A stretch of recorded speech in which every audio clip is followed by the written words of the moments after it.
বলো তো বন্ধুরা, প্রত্যেক দিন কি আর রুটি তরকারি খেতে ভালো লাগে সকালের নাস্তায়? তার জন্য দেখো আমি আজকে একটু অন্যরকম সকালের জন্য নাস্তার জন্য তৈরি করব। এই দুটো আলুকে আমি সেদ্ধ করে নিয়েছি। এবার আমি এই গ্রেটার দিয়ে আলুটাকে একটু গ্রেট করে নেব। আর আমি আটা মেখে রেখেছি, একটু নুন আর চিলি ফ্লেক্স দিয়ে মেখে আমি এই ঢাকা দিয়ে রেখে দিয়েছি। তোমরা দেখতে থাকো আমি এই নাস্তাটা কিভাবে তৈরি করি। প্রথমে এই আলুটাকে, সেদ্ধ করা আলুটাকে আমি গ্রেটার দিয়ে একটু গ্রেট করে নিচ্ছি, যাতে এমনি হাত দিয়ে মেখেও নেওয়া যাবে, কিন্তু হাত দিয়ে মাখলে একটু দানা দানা থেকে যায়। এর জন্য গ্রেটার দিয়ে গ্রেট করে নিলে আর কোনো দানা থাকে না। দেখতে থাকো আমি কীভাবে এই নাস্তাটা তৈরি করি। দেখো এইভাবে আমি এই যে করে নিচ্ছি। এটাকে ভালো করে গ্রেট করে নিয়েছি। এর মধ্যে আমি স্বাদ মতো নুন দিয়ে দিলাম, আর দিয়ে দিচ্ছি একটা পেঁয়াজ কুচি আর কাঁচা লঙ্কা কুচি দিয়ে দিচ্ছি। সামান্য উপকরণ দিয়ে আমি এটাকে তৈরি করব। লাগবে আমার একটু চিলি ফ্লেক্স আর একটু চাট মশলা। এই দিয়ে আমি ভালো করে এটাকে মেখে নেব। আলুটাকে ভালো করে আমি মেখে নেব। আমি ভালো করে মেখে নিয়েছি। এবার একটা ব্যাটার তৈরি করব। তার জন্য আমি একটা বাটি নিয়ে নিয়েছি। আর লাগবে আমার একটু ময়দা। আমি অল্প করে ময়দা নিয়ে নিচ্ছি, আর একটু কর্নফ্লাওয়ার নিয়ে নেব। একসাথে আমি এই ময়দা আর কর্নফ্লাওয়ারটাকে একটু নুন দিয়ে মিশিয়ে নেব। শুকনো উপকরণগুলো আগে নুন দিয়ে মিশিয়ে নেব, তারপর একটু জল দিয়ে পাতলা করে একটা ব্যাটার তৈরি করে নেব। শুকনো উপকরণগুলো মেশানো হয়ে গেছে ভালো করে। এবার আমি রুম টেম্পারেচারে জল দিয়েই আমি ব্যাটারটাকে তৈরি করব। কোনো ফ্রিজে ঠান্ডা জল দিচ্ছি না, এমনি রুম টেম্পারেচারের জল দিয়েই আমি ব্যাটারটাকে তৈরি করে নিচ্ছি। একটু পাতলা করে ব্যাটারটা তৈরি করে নেব। মেখে রাখা এই আটাটা আমি 3টে লেচি তৈরি করে নেব।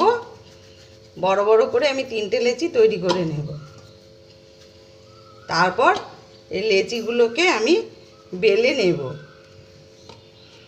লেচিটাকে আমি এবার বেলে নিচ্ছি। একটু আটা ছড়িয়ে দিলাম, দিয়ে এবার আমি রুটির আকারে বড় করে বেলে নেব।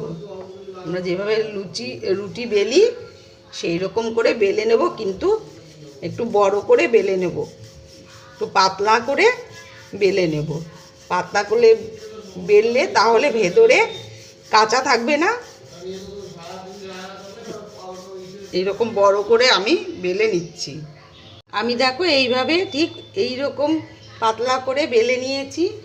এবার যে আলুর পুরটা তৈরি করে নিয়েছি, এই আলুর পুরটাকে আমি মাঝখানে দিয়ে পুরোটাকে ছড়িয়ে দেব। এইভাবে করে চারদিকটা আমি ছড়িয়ে দেব। আলুটাকে পুরো আমি এইভাবে ছড়িয়ে নিয়েছি। এবার আস্তে আস্তে আমি এটা একদম সরু করে রোল করে নেব।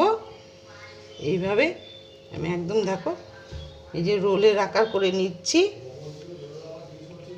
একটু এইভাবে আবার প্রেস করে দেব।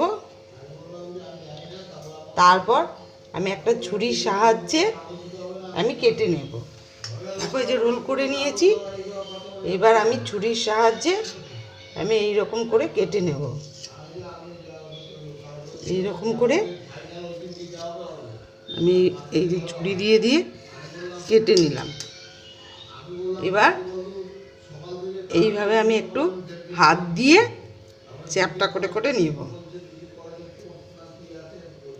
এইভাবে চ্যাপটা করে করে নিচ্ছি। দেখো সবগুলোকে আমি এইভাবে চ্যাপটা করে করে নেব।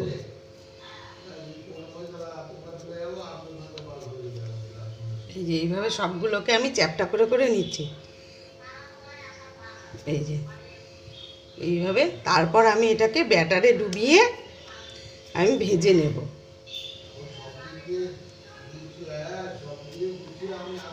এইভাবে সবগুলো তৈরি করে নিচ্ছি। আমি এইগুলোকে ভাজার জন্য দেখো কড়াইতে সাদা তেল বসিয়ে দিয়েছি। এবার আমি ব্যাটারের মধ্যে ডুবিয়ে ডুবিয়ে, এই যে ব্যাটারটা নিয়েছি, এই ব্যাটারের মধ্যে ডুবিয়ে ডুবিয়ে এইভাবে আমি এই তেলের মধ্যে দিয়ে দেবো। তেল আমার গরম হয়ে গেছে, আস্তে করে আমি তেলের মধ্যে দিয়ে দিয়ে ভেজে নেব। এই ব্যাটারে সবগুলো ডুবিয়ে ডুবিয়ে আমি ভেজে নিচ্ছি। একদম গ্যাসের ফ্লেমটাকে লোতে রেখে ভাজতে হবে, যাতে ভেতরটা আমার কাঁচা না থেকে যায়। এইভাবে আমি এই যে ভেজে নেব সবগুলো। একটু ওপর থেকে তেল এইভাবে করে দিয়ে দেব। এইভাবে দিয়ে দিয়ে তারপরে একদম গ্যাসের ফ্লেমটাকে লোতে রেখেছি। দেখো সবগুলো আমি এইভাবে করে ভেজে নিয়েছি। এইবার আমি তুলে নিচ্ছি। খুব সুন্দরও হয়েছে, একদম খাস্তা খাস্তা হয়ে গেছে। এইভাবে আর বাদ বাকিগুলোও আমি ভেজে নেব। এইভাবে ব্যাটারে ডুবিয়ে আবার আমি এই যে ভেজে নিচ্ছি। এইভাবে ব্যাটারে সবগুলোকে ডুবিয়ে ডুবিয়ে এইভাবে ভেজে নিচ্ছি।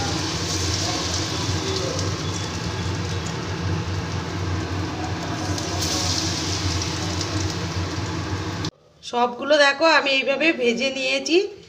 তোমরা একবার রেসিপিটা এভাবে করে দেখো, সকালে নাস্তাতে খুবই ভালো লাগবে, আর বাচ্চাদের তো ভীষণই ভালো লাগবে। তোমরা একবার এভাবে করে দেখো, তোমাদের আশা করি খুবই ভালো লাগবে।